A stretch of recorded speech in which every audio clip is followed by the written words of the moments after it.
Okay, so we'll get started. So look at the first question that we have.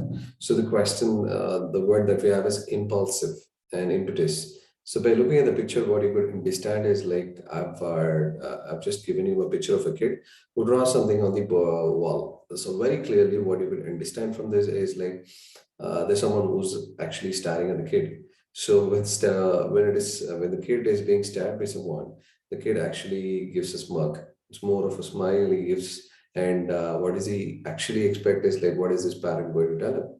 So it's very easy. There can be two ways of looking at it. One is being impulsive. Impulsive is like a person's creativity, a kid's creativity, where he is having this impulse to like actually draw something, whatever he feels, on the wall, which should be like more innocent, and it's more about the talent and the skill of the individual. That is being impulsive. And impetus is like, it could be the other way around, where the kid really wants to put it on the wall just to make sure that he creates some trouble to his parents. He really likes making his mother or his father actually wipe it out, and he does it on purpose. That is being impetus, the negative sense of it. So that's why I've given you a positive and a negative symbol very clearly here. So impulsive is like being more.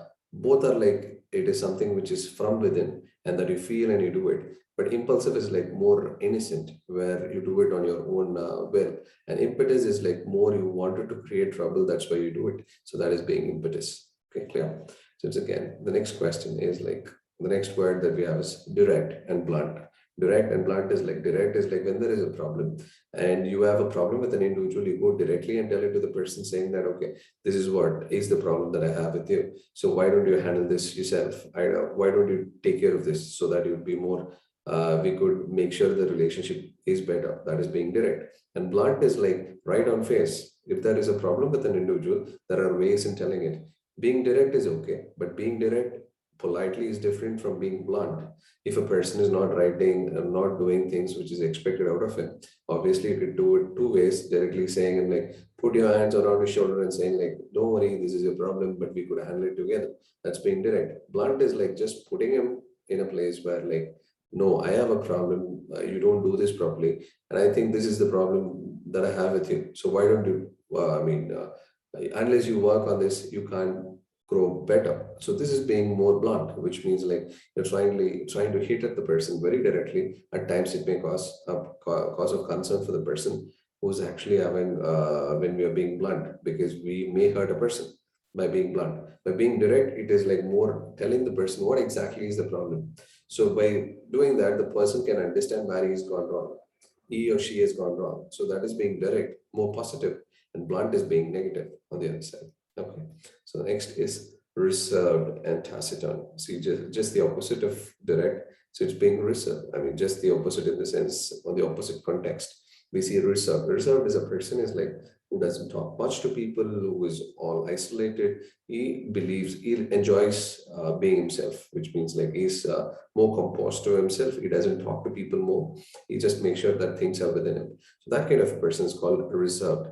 But taciturn is a person who is keeping his mouth shut and he's also kind of reserved, but he does it on purpose. Does it on purpose. It's like reserved is more unharmful, which means like he doesn't want to harm a person, or like he doesn't want to hurt a person. That kind of a person is called more reserved. Taciturn is a person is like in a place you're put into a position where you are actually asked to talk.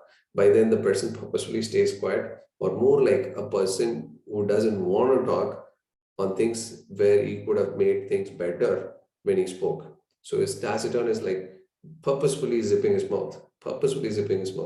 Reserved is like it's more of his character. So that is both the differences that you have, reserved and taciturn. So again, the next word is innocent and naive. Innocent and naive, both are the same.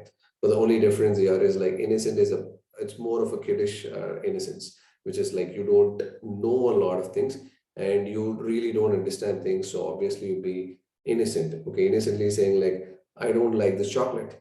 So I don't like this chocolate is being innocent. When a kid says it, it looks innocent.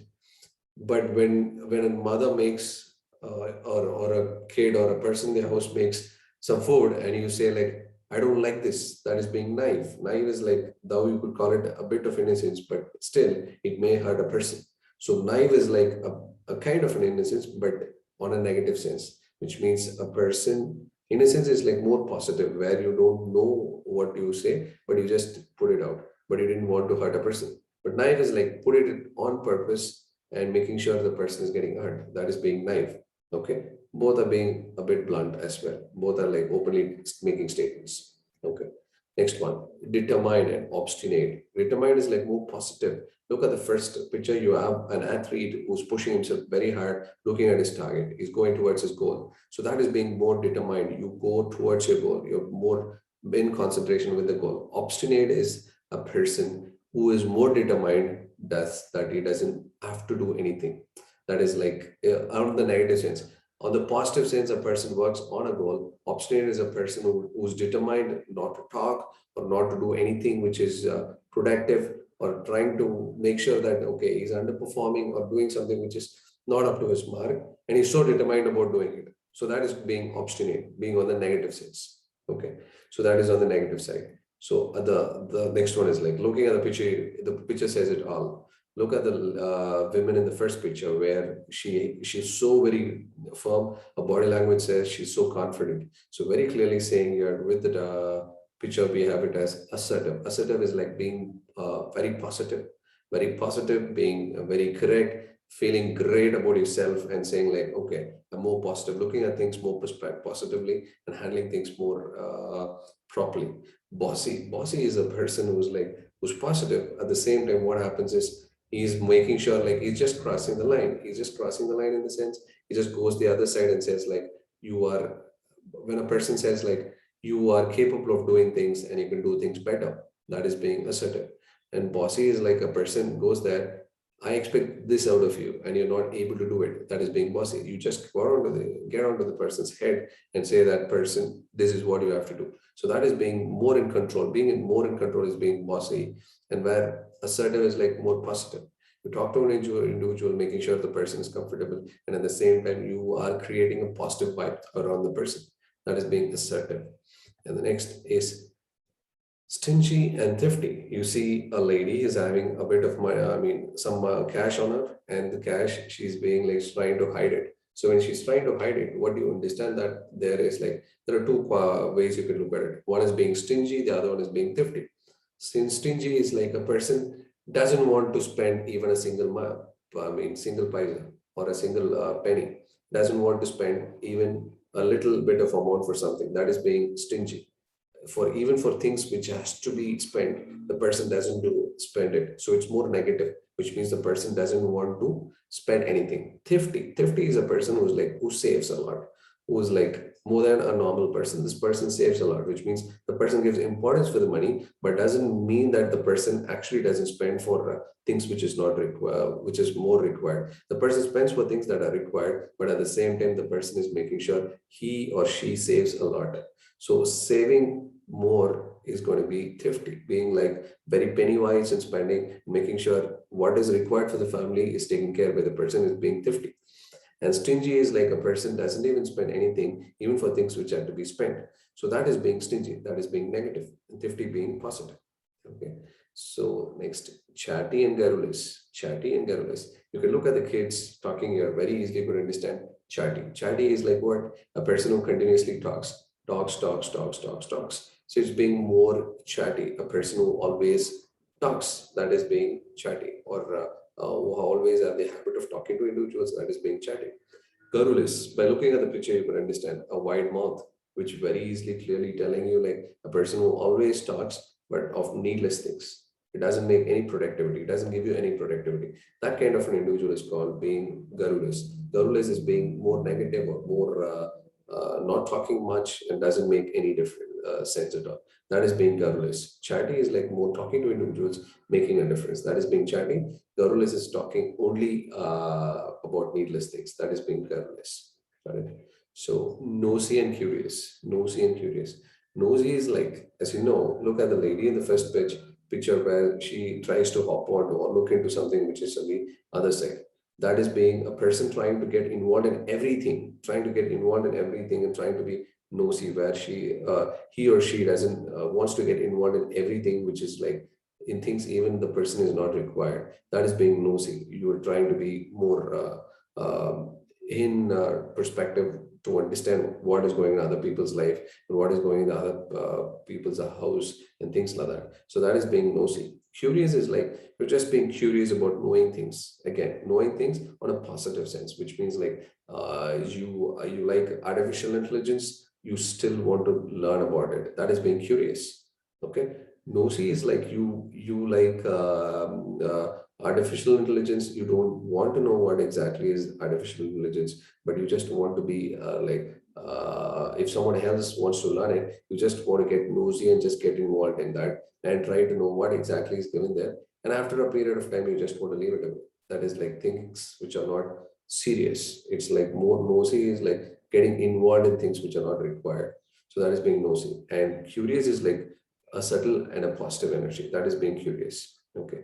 And trustable, gullible, trustable is like someone whom you can trust, someone whom you can actually, to yourself.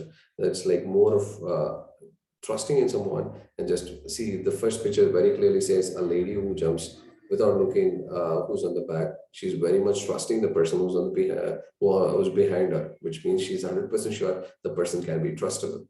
Okay. Gullible is 4 or 5 people looking at a person and teasing him, looking at him and laughing at him. They're laughing, not smiling, laughing. So, and they're pointing fingers at him. Very clearly, when you're pointing fingers at a person and you're just laughing at a person, you're mocking the person, which means a person who trusts everything and each and everything. Whatever is told by someone, he always trusts it. He always likes it, always trusts it. That's being gullible. A person who can be easily fooled just by over trusting. Over trusting is also a problem. So that is being negative. Trustable is being positive and gullible is being negative. Got it? So I think it's kind of easy now. Look at this. By looking at the picture, you could understand this very easily. Generous, extravagant. Generous and extravagant. Generous is like when someone needs money, you just put it across. Give the person what the person requires. You have something extra, you just give it to another person. You have enough money to spend on someone and who's in need of it, you can just put it across. That is being generous. You're trying to help a person. Extravagant. Look at the other picture where you find a woman who's actually having someone who's taking everything that she's bought on a purchase, which is like more than a person who buys more than what is required, wanting to have a lot of things which is more than required. That is being extravagant. The extravagant spender is a person who spends a lot of money for no purpose. So that is being extravagant. So generous is being positive by giving that extra cash that you have on you to a poor person, being generous. That is being generous, or helping out a friend who is in need of money, or doing something which is on a productive side. That is being generous. Extravagant is like it's more involved on the wasting side, which is like you're wasting money or wasting resources for something which is not of that very importance. Okay, being materialistic could be called as extravagant. Got it? So I think it should be easy now. We would have learned some 20 to 24 words, 22 to 23 words today, which is like very simple with just characters of individuals, just 10 characters of individuals. We have learned 20 to 23 words, all are going to be different words. And I think these are all very important even for you to prepare for your CTS and other CTS, Infosys, Wipro, Accenture, or TCS, or any other company, for your IT companies, and also for your other exams, whatever exams you have. Okay, this is just a methodology that I'm trying to teach you to learn words very easily. Got it? So this is just to remember things very easily, nothing more than that. Okay, got it? So I'll see you guys in my next video, and I thank you so much for your time and patience. See you, people. Thank you. Bye-bye.